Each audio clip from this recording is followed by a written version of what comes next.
Edu और edu के हमारे इस YouTube चैनल में आप सभी का स्वागत है। तो मध्यकालीन भारत के इतिहास को हम लोग पढ़ रहे थे और मध्यकालीन भारत के अंतर्गत हम लोग इसके सबसे अंतिम अध्याय जिसका नाम था सूफी और भक्ति आंदोलन, उसके बारे में हम लोग पढ़ रहे थे, जिसमें हम लोग सूफी आंदोलन के बारे में पूरी तरह से समाप्त कर लिया। इसके बाद अब हम लोग चल रहे हैं भक्ति आंदोलन के। भक्ति आंदोलन में हम लोग देखेंगे तुलसीदास, मीराबाई, रामानुज, निम्बार्कम, उसके बाद शंकराचार्य। तो हम लोग शुरुआत करेंगे भक्ति आंदोलन को, रामानंद, इन सब को देखेंगे। तो सबसे पहले आज हम लोग भक्ति आंदोलन के परिचय को देखें। भक्ति आंदोलन कहते किसे हैं और भक्ति आंदोलन का उदय क्यों हुआ और उसकी क्या क्या विशेषताएं हैं, और उसके बाद इनका जो उदय हुआ तो किन किन संतों ने किया, उसके बारे में भी हम लोग कुछ चर्चा करेंगे। तो चलिए शुरुआत करते हैं भक्ति आंदोलन को, जो कि काफी इंपॉर्टेंट है। भक्ति मूवमेंट, इनसे पीटी में एग्जाम में जरूर प्रश्न पूछे जाते हैं, जो कि इंपॉर्टेंट है, याद रखेंगे।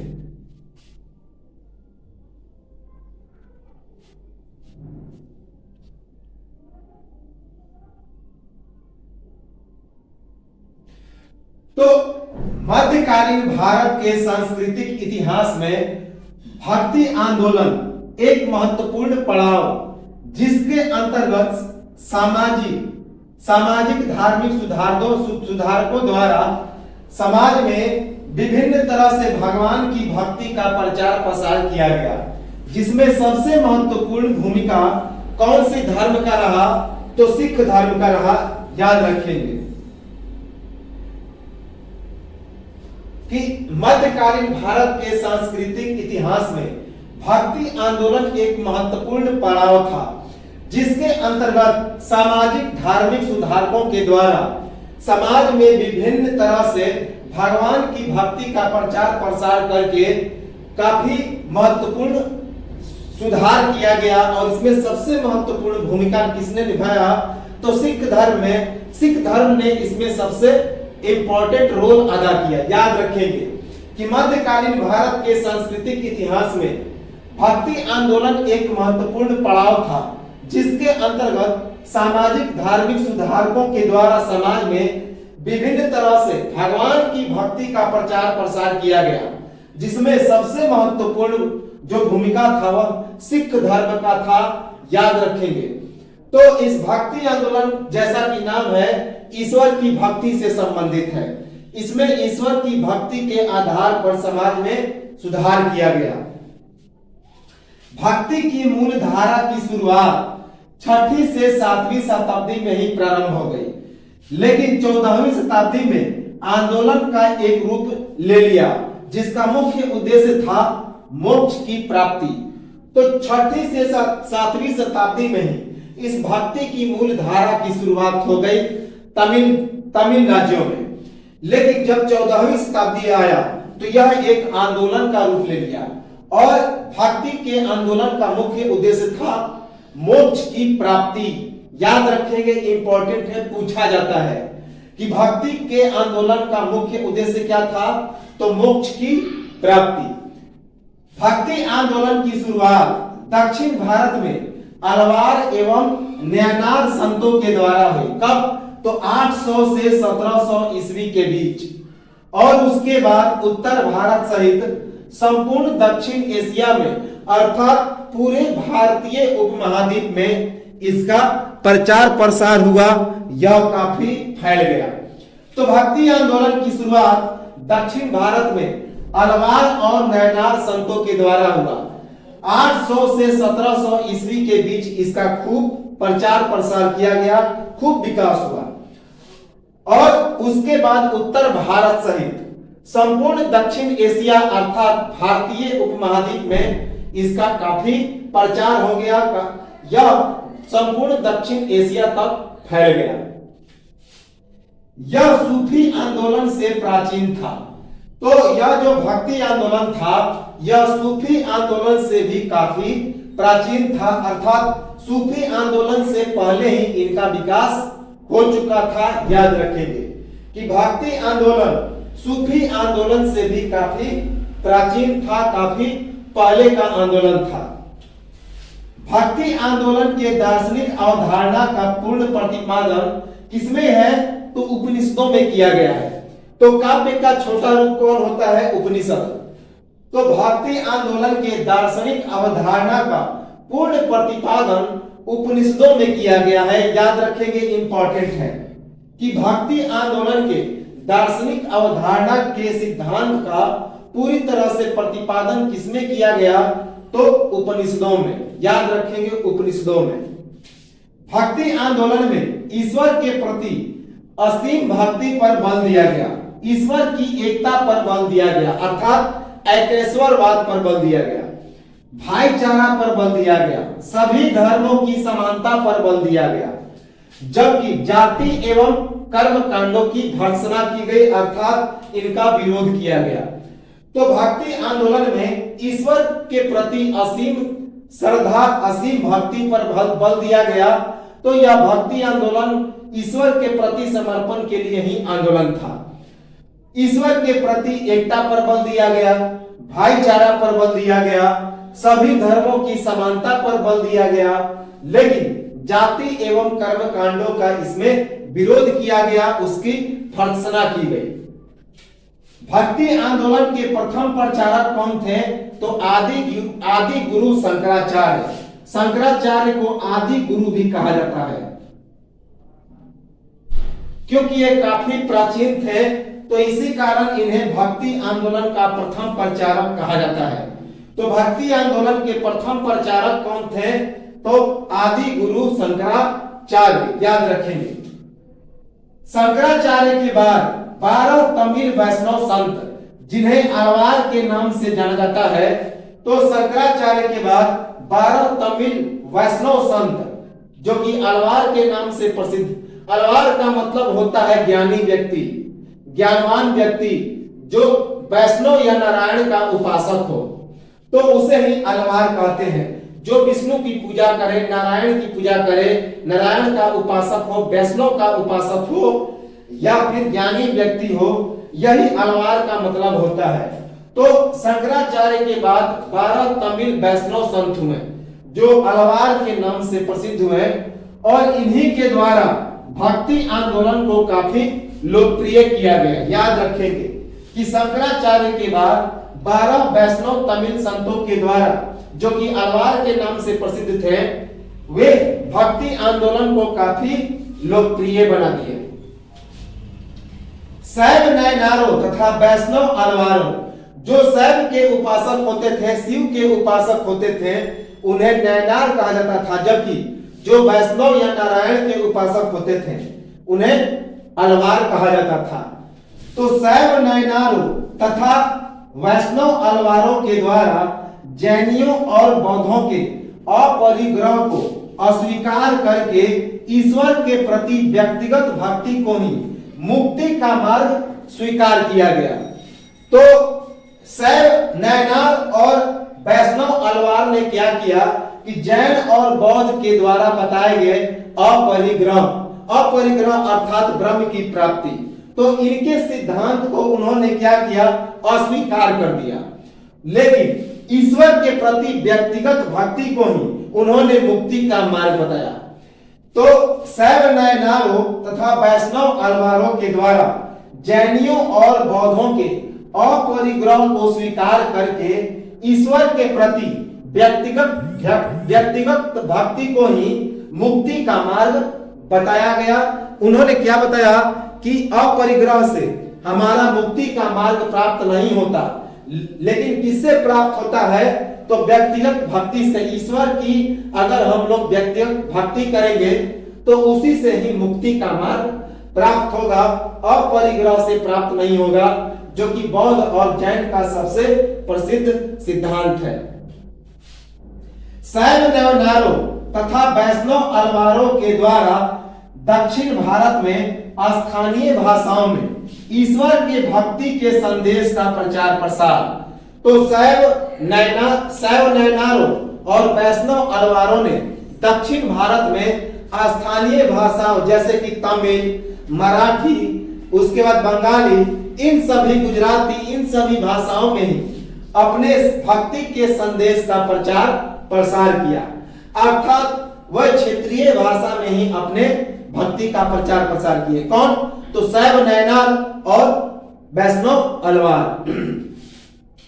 तो शैव नैनालों तथा वैष्णव अलवारों के द्वारा दक्षिण भारत में स्थानीय भाषाओं में ईश्वर के भक्ति के संदेश का काफी प्रचार प्रसार किया गया।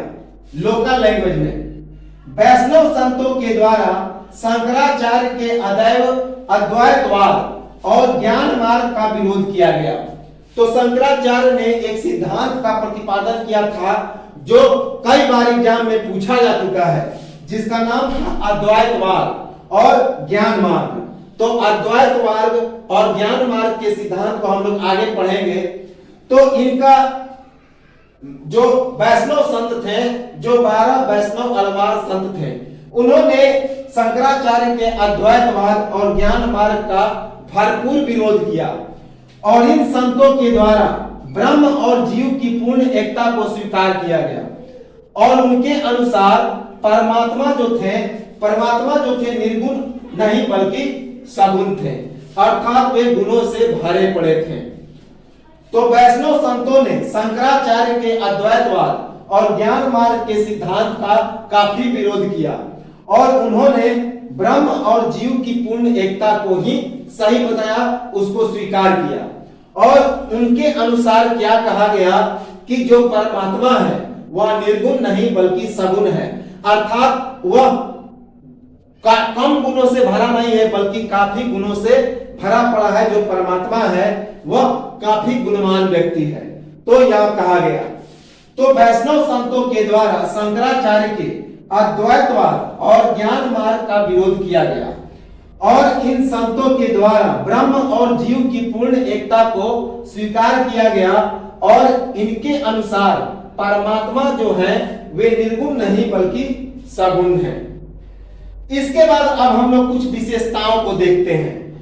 यह जो भक्ति आंदोलन था, इनकी क्या क्या विशेषताएं हैं।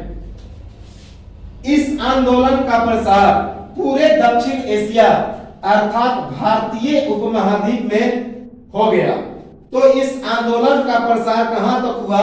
तो पूरे दक्षिण एशिया अर्थात उस समय दक्षिण एशिया को भारतीय उपमहाद्वीप कहा जाता था, जिसके अंतर्गत श्रीलंका, मालदीव, बांग्लादेश ये सभी देश आते थे। तो भक्ति आंदोलन का प्रसार पूरे दक्षिण एशिया अर्थात पूरे भारतीय उपमहाद्वीप में हुआ।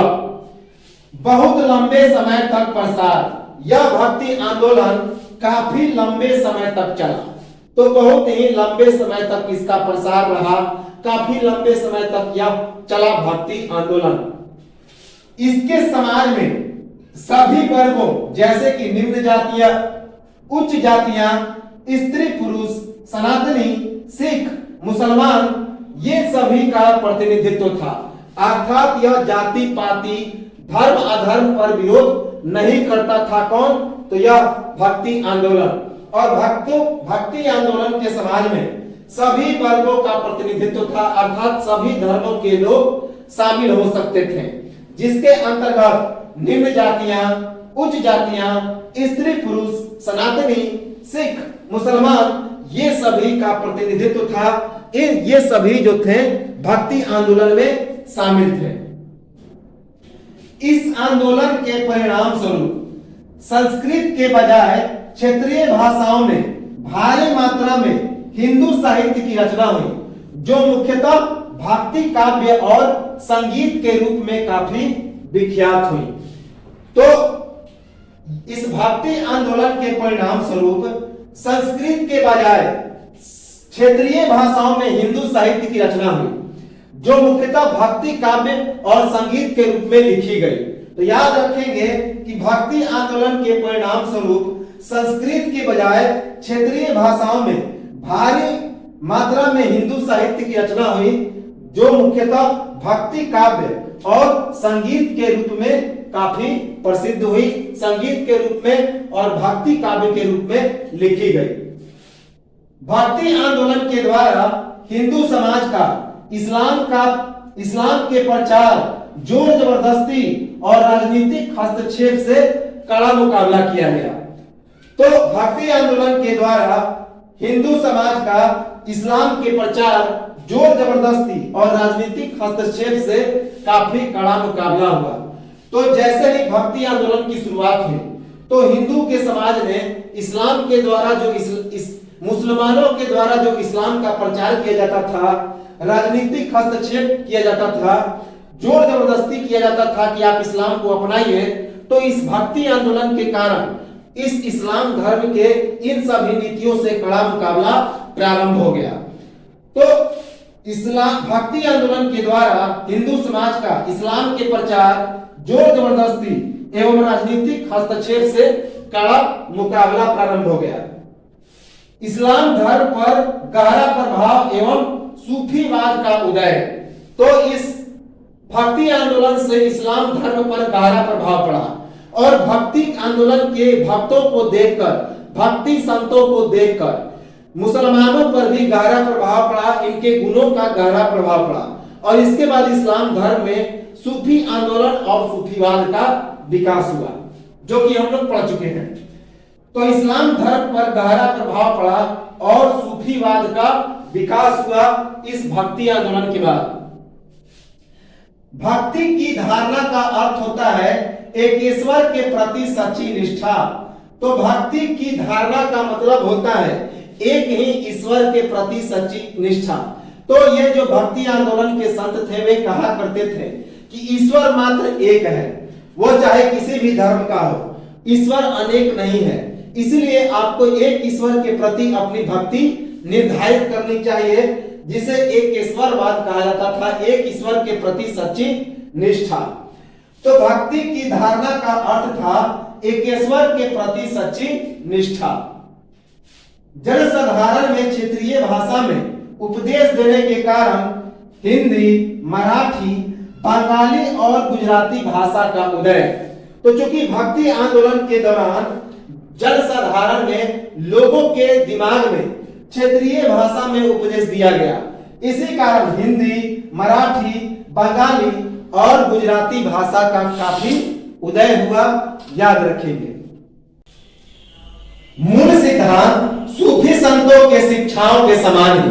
तो इनका जो मूल सिद्धांत था वह सूफी संतों के शिक्षाओं के समान ही था, याद रखेंगे, इंपॉर्टेंट है। तो भक्ति आंदोलन का मूल सिद्धांत सूफी शिक्षाओं के समान ही था। इसके बाद इसके उदय के कारण, यह जो भक्ति आंदोलन था इसके उदय के कौन कौन से कारण थे? तो पहला कारण था मुस्लिम शासकों के बर्बर शासन से कुंठित होकर और उनके अत्याचारों से त्रस्त हिंदू जनता के द्वारा ईश्वर की शरण में अपने को अधिक सुरक्षित महसूस कर ईश्वर की भक्ति की मार्ग का सहारा लिया गया। तो मुस्लिम शासकों के बर्बर शासन से कुंठित होकर और उनके अत्याचारों से कुंठित होकर हिंदू जनता ने ईश्वर की शरण में अपने को अधिक सुरक्षित महसूस करके ईश्वर की भक्ति की मार्ग का सहारा लिया। तो याद रखेंगे कि पहला तो कारण था कि मुस्लिमों का क्रूरतापूर्वक व्यवहार।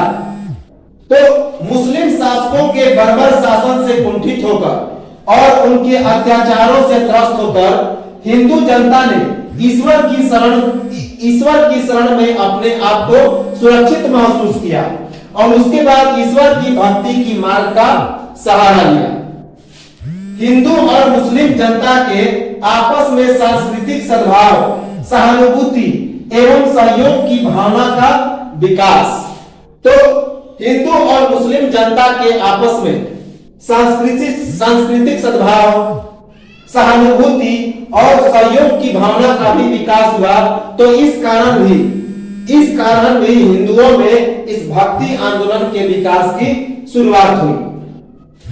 तो हिंदू और मुस्लिम जनता के आपस में सांस्कृतिक सद्भाव, सहानुभूति एवं सहयोग की भावना का विकास भी इस भक्ति आंदोलन के विकास का कारण रहा, याद रखेंगे।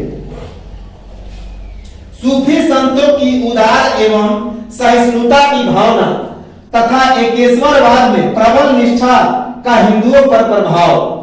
तो सूफी संतों की उदार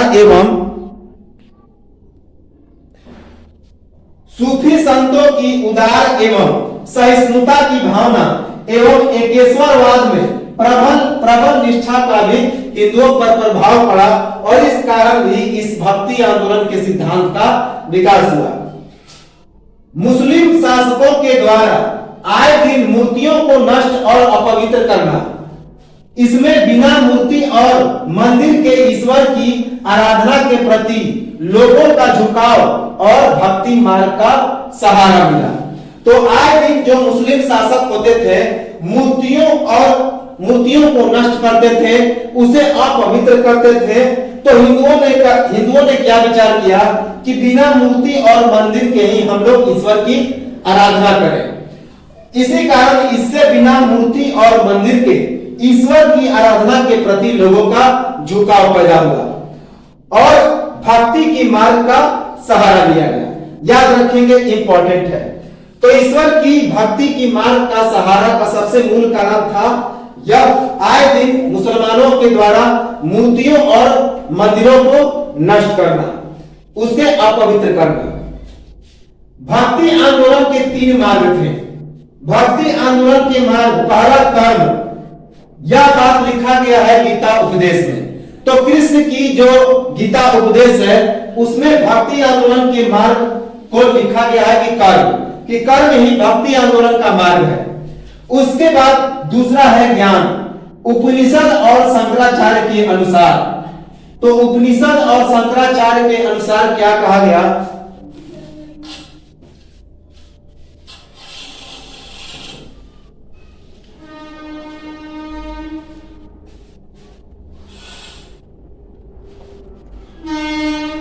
तो भक्ति आंदोलन का दूसरा मार्ग कौन था?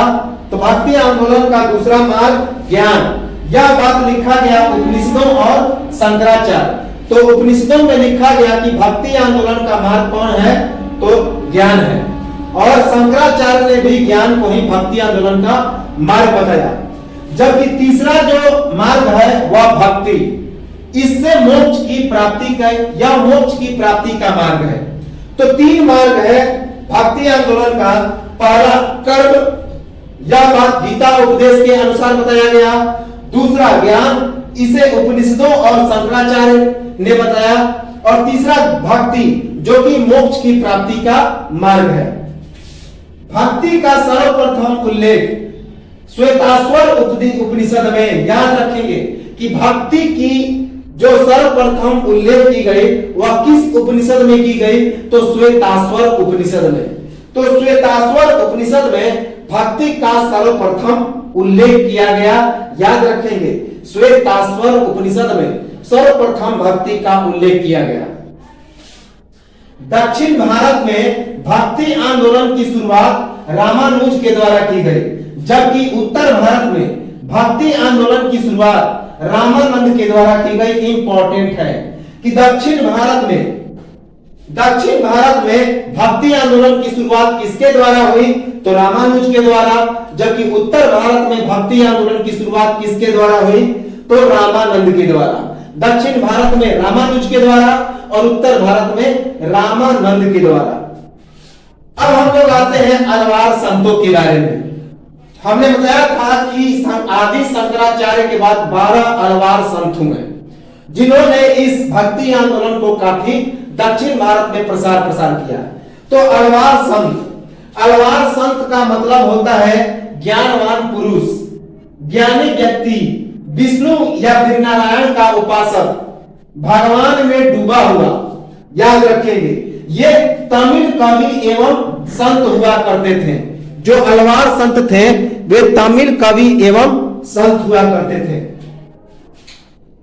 एकेश्वरवादी इनका सिद्धांत था, ये एकेश्वरवादी थे, अर्थात इन्होंने एक ही ईश्वर पर बल दिया। ये एकेश्वरवादी थे, इनके अनुसार ईश्वर एक ही है, एक से अधिक ईश्वर नहीं है, ईश्वर की संख्या एक से अधिक नहीं है। जो है, चाहे वो अल्लाह हो, चाहे वो सिख का भगवान हो, चाहे वो हिंदुओं का भगवान हो, केवल एक ही भगवान है, एक ही ईश्वर है।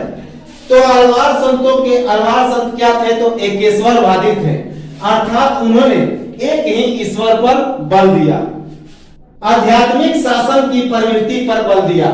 इन्होंने आध्यात्मिक शासन की प्रवृत्ति पर बल दिया, तो लोगों में वे आध्यात्मिक शासक के रूप में जाने जाते थे, अर्थात आध्यात्मिकता के बारे में शिक्षा देते थे। लोगों में आध्यात्मिक गुणों का विकास किया। किन्होंने? तो अलवार संतों ने, एवं भक्ति आंदोलन के ये जन्मदाता कहे जाते हैं। तो याद रखेंगे, अलवार संत भक्ति आंदोलन के जन्मदाता कहे जाते हैं और उन्होंने लोगों में आध्यात्मिक शासन का विकास किया। 12 अलवार संत हुआ, 12 अलवार संत हुए। तो कितने अलवार संत हुए? तो 12 अलवार संत हुए। कौन कौन? पहला पोमगई, दूसरा भुत्तार, तीसरा प्यालवार, चौथा तिरुमाली साई। ये चारों जो थे पल्लव देश के थे। इन चारों का जन्म पल्लव देश में हुआ था। तो ये पल्लव काल के जो संत हुआ करते थे। कौन? तो पोमगई, भुत्तार, प्यालवार, उसके बाद तिरुमाली साई। ये चारों पल्लव देश के थे। उसके बाद तोंडर दिपोड़ी, तिरुमंगई, ये तीनों चोल देश के थे। तो तोंडर दिपोड़ी, तिरुपान, तिरुमंगई, ये तीनों कहां के थे? तो चोल देश के थे। उसके बाद नम्मालवार, मधुरकली, पेरियालवार, अंडाल, ये चारों जो थे ये पांड्य देश के थे। तो कौन कौन? नम्मालवार, मधुरकली, पेरियालवार और अंडाल, ये चारों पांड्य देश के थे। इनका जन्म पांड्य देश में हुआ था। जबकि यह जो अंडाल थी एकमात्र महिला संत थी। याद रखेंगे, इंपॉर्टेंट है वीरियाई। तो एकमात्र महिला संत कौन हुई भक्ति आंदोलन की? जिसका नाम था अंडाल, एकमात्र महिला संत। और जो कुलशेखर था, यह कुलशेखर, इसका जन्म चेर देश में हुआ था। यह चेर देश का था, याद रखेंगे, चेर वंश का था। कौन? कुलशेखर। इसके बारे में हम लोग पढ़ चुके हैं जब हम लोग चेर साम्राज्य के बारे में पढ़ रहे थे। 12 अलवारों के द्वारा क्या घोषणा किया गया कि भगवान की भक्ति करने का सबको समान रूप से अधिकार प्राप्त है। तो 12 अलवारों ने घोषणा किया। क्या घोषणा किया? कि भगवान की भक्ति करने का सबको समान रूप से अधिकार प्राप्त है। 12 अलवारों के द्वारा, ये जो 12 अलवार संत थे, इनके द्वारा हिंदू साहित्य की रचना की गई। जो मुख्यतः जो इन 12 अलवारों के द्वारा समस्त तमिल प्रदेश में पैदल ही भक्ति का प्रचार किया गया। तो ईश्वर की भक्ति का पैदल ही प्रचार किया गया, यह इन 12 अलवार संतों के द्वारा। याद रखिए, पद यात्रा करके यह 12 अलवार संतों ने अपने भक्ति मार्ग के सिद्धांत, भक्ति आंदोलन का प्रचार प्रसार किया। 12 अलवारों के द्वारा भक्ति तथा ज्ञान का वर्णन किस किताब में किया गया? तो मलायर दिव्य प्रबंध में। बहुत इंपॉर्टेंट है, जो कि वेदों के तुल्य माना जाता है। इसमें 4000 गीतों की रचना है, 4000 गद्यों की रचना है, याद रखेंगे। तो 12 अलवारों के भक्ति तथा ज्ञान का वर्णन किसमें है? तो एक पुस्तक है मलायर दिव्य प्रबंध। क्या नाम है? मलायर दिव्य प्रबंध, जो कि वेदों के तुल्य इसे माना गया है, इसे वेदों के बराबर माना गया है। और इसमें 4000 गद्यों की रचना की गई है, 4000 गीत लिखे गए हैं भक्ति आंदोलन के। इसके बाद पोमगई। तो पोमगई का जन्म कांचीपुरम में हुआ था। अब हम लोग बारी बारी से इस अलवार संतों को देखते हैं। तो पहला संत है पोमगई, जिसका जन्म पल्लव देश के कांचीपुरम में हुआ था। भुत्तार का जन्म महाबलीपुरम में हुआ था, जबकि प्यालवार का जन्म चेन्नई, जो कि उस समय मैलापुर कहा जाता था, वहां पे हुआ। तो पोमगई का जन्म कहां हुआ? तो कांचीपुरम में। भूतार का जन्म कहाँ हुआ? तो महाबलीपुरम में। उसके बाद प्यारवार का जन्म चेन्नई, जिसे मैलापुर कहते थे, वहां पे हुआ। इन तीनों अनवारों का भक्ति ज्ञान किस रूप में विख्यात है? तो ज्ञान दीप के रूप में विख्यात है। याद रखेंगे कि इन तीनों का जो भक्ति ज्ञान है वह ज्ञान द्वीप के रूप में विख्यात है। मद्रास से 15 मील दूर तिरुमालिस में तिरुमालिसाई का जन्म हुआ। तो मद्रास से 15 मील दूर पड़ता है तिरुमालिसाई नामक एक ग्राम। तो वहां पर इन 12 जो संत हुए, अलवार संत, उनमें एक संत है कौन? तो तिरुमालिसाई। तो तिरुमालिसाई का जन्म तिरुमालिस नामक ग्राम में हुआ, जो कि चेन्नई से 15 मील दूर पड़ता है। और इनके माता पिता के द्वारा बचपन में ही इनका त्याग दे दिया गया। तो इनके माता पिता ने बचपन में ही इन्हें त्याग दिया और ब्याज के द्वारा इनका लालन पालन हुआ। तो एक माली, जिस ब्याज का मतलब होता है माली, तो उस माली या ब्याज के द्वारा इन तिरुमालिसाई का लालन पालन हुआ। तो याद रखेंगे कि मद्रास से 15 मील दूर तिरुमालिसाई नामक ग्राम में तिरुमालिसाई का जन्म हुआ, जिसके माता पिता ने बचपन में ही तिरुमालिसाई को त्याग दिया और एक ब्याज अर्थात एक माली ने इनका लालन पालन किया, इनको पाला। इसके बाद अगले जो संत हुए उनका नाम था नम्मालवार। नम्मालवार का जन्म ताम्रपाणी नदी के तट पर तिरुकुरुपुर नामक ग्राम में हुआ। तो याद रखेंगे नम्मालवार का जन्म ताम्रपाणी नदी के तट पर, किस नदी के तट पर? नम्मालवार का जन्म ताम्रपाणी नदी के तट पर तिरुकुरुकुर नामक ग्राम में हुआ। नम्मालवार की उपासना गोपी भाव की थी। तो जो नम्मालवार थे उनकी उपासना कौन सी भाव की थी? तो उस भाव का नाम था गोपी भाव। तमिल में यह भाव काफी विख्यात है। तो नम्मालवार की उपासना गोपी भाव की थी, याद रखेंगे। नम्मालवार की रचनाएं कौन कौन सी थी? तो नम्मालवार की जो रचनाएं हैं वह मलायन दिव्य प्रबंध में सबसे ज्यादा है। जितने सारे ये 12 अलवार संत हैं, इन 12 अलवार संतों में इस नम्मालवार की गद्यों की रचना का वर्णन सबसे ज्यादा इस पुस्तक में है। हमने बताया था कि 4000 गीत लिखे गए हैं, 4000 गद्यों की रचना का यह पुस्तक है, जिसमें 1000 गद्य तो केवल इस नम्मालवार के ही हैं।